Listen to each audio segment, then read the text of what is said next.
Antarctica has the coldest climate on Earth, ravaged by blizzards that reach wind speeds of 320 kilometers per hour. It's the world's 5th largest continent, but it's rarely explored. Something that occurred in Antarctica in the 1940s had the US military rushing down there. But why? What's up, potatoes? Welcome back to IO. I'm Charlotte Dobre, and I'm going to tell you about a top secret military event in the 40s called Operation Highjump. What the heck is Operation Highjump, you might ask? I was really good at high jump in university. I was 2nd in Calgary.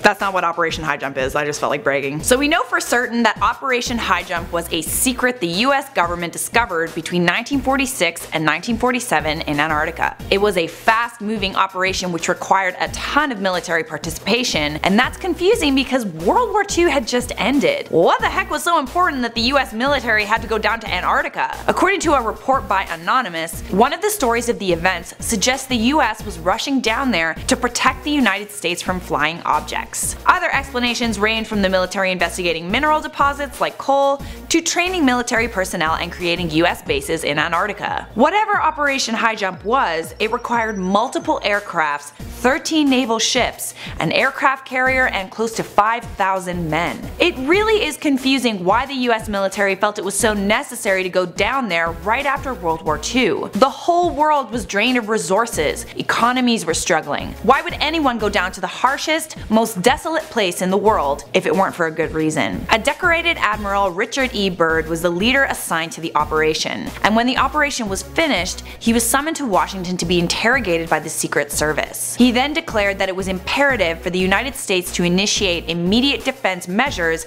against hostile regions and flying objects that fly from pole to pole with incredible speeds. Alright, I want to know, who the heck was this mysterious threat? I mean, Germany was totally defeated. Some say they might have had bases in Antarctica, but that's not certain. Even if it was the Germans, would it really have required such a huge military force to go down there? Today, Antarctica is still very much a mystery, and the government is more secretive about it than ever. Over 30 countries have research bases in Antarctica. If you look up Antarctica on Google Maps, it also shows some really weird, sketchy things. Zooming in, you can see giant strange objects that are possibly blurred out, and huge entrances to underground caves. Some believe these entrances could be either UFO bases or German bases. According to Disclosed TV, between the years 1983 to 1997, researchers and scientists studying the Antarctic report observing flying cargo in the form of silver discs circling the Transarctic mountains. Anyways guys, super interesting stuff. There's definitely a lot more to talk about. Do you want to see an update video on this story? Let us know in the comments down below. Speaking of comments, it is time to respond to some of yours. These were from our video we did about radio bursts that could be coming from an alien spacecraft. Caesar Luz said, if they are aliens, doesn't that mean we are aliens too? I mean, technically we are aliens to aliens and they are aliens to us.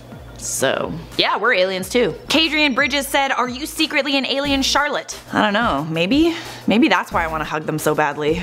I feel like they're like my family. Dean Liddell said, aliens prefer inform overload except IO Trends. Thank you so much, Dean. Guys, if you aren't subbed to our second channel, IO Trends, you really should. I personally think it's a lot funnier than IO, but that's just me. Anyways, friends, that is all for now. Let us know if you want to hear more about this story in the comments down below. Otherwise, I'll see you all in another IO vid.